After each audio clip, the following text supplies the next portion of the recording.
Ever wonder what would happen if Luke Cage and Emperor Palpatine fused together? Black lightning.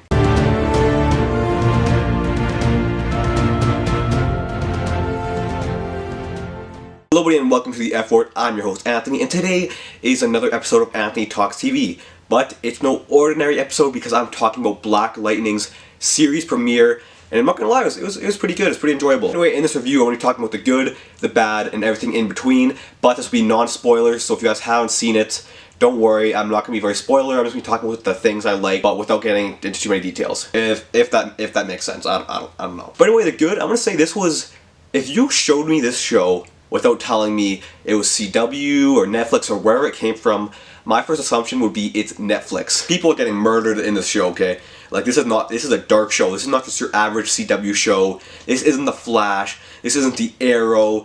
Currently, you know, in the previous days, Arrow was great. Not disrespecting Oliver Queen. No disrespect there. Yeah, this is a dark, gritty show. This is like a Netflix Marvel type of show. People die, it's gritty. I love it. I love it. Not gonna lie, I love this show. It currently has 100% on Rotten Tomatoes for the first couple episodes of season 1, and I can see why. It is a fun show, it's a dark show, but it's not a show that takes itself too seriously, you know? It's just really, it's a change of shows, and it works really well. Don't know 100% if it is connected to the other CW shows, like The Flash and Arrow. I assume it is, like I'm 99.9% positive it is, and I would love to see him in the next crossover, and hopefully there is a crossover before next year because I want to see how he interacts with the rest of the team. Another good side is that this isn't an origin story.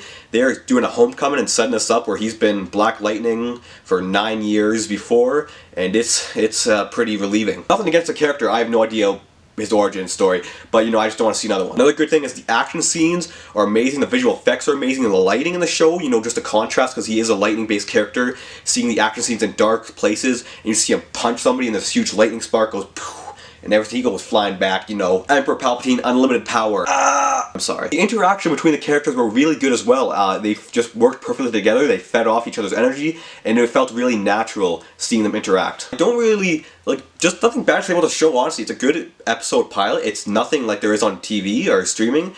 It's a new idea, it's a new superhero that you haven't heard of before, I'd assume. Maybe you're one of those hardcore fans who's like, actually I do know Black Lightning, he was my favorite superhero, and he was actually the first comic book person I actually heard of, huh. You know, if you're like me, never heard of this man. Unless, I guess, Injustice 2, but, you know, that was after the TV show announcement, so it doesn't count. Don't play me, don't play yourself, okay? But yeah, the bad about the show, I honestly have no idea what I'd say about the bad. It was a solid, you know, series premiere. It kept me hooked, it kept me interesting, the villain seemed interesting.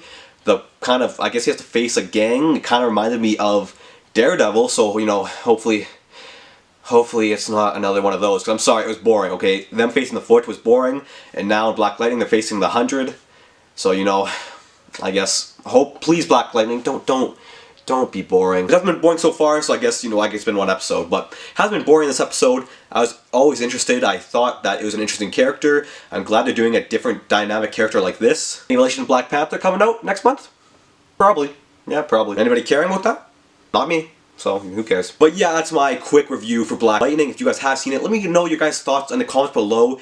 And if you guys aren't seeing it, because if you're like me and a bit superheroed out, and just don't want to commit to another TV show, just, I guess, you know, it's a fair point, but I'd say just give this one a try, because it is a weekly show. It's not like the Netflix shows where they just drop 8 episodes that are an hour long, and you gotta commit 8 hours of your life to watching a boring show, and just being in a loop of time because you can't escape and you just have to watch it. But every one of your friends says you have to watch it. So then you're just stuck in this, you're trying to impress people, you're trying to impress your friends, but you're like, it's so boring, it's just, that's my bad, that's my bad. But anyway, that's my quick review on Black Lightning. I hope you guys enjoyed it. If I missed out on anything that you guys did like or dislike, let me know in the comments below. And once again, I've been asking for that. Thank you guys so much for watching. Make sure you guys subscribe to the page, like the video, click the notification bell to keep up to date with all our videos. I'm going to be doing a CW weekly recap sometime this week once I watch the other shows, so be on the lookout for that as well. And also, if you guys like me doing non-spoiler reviews or prefer I actually do spoiler reviews, also let me know, because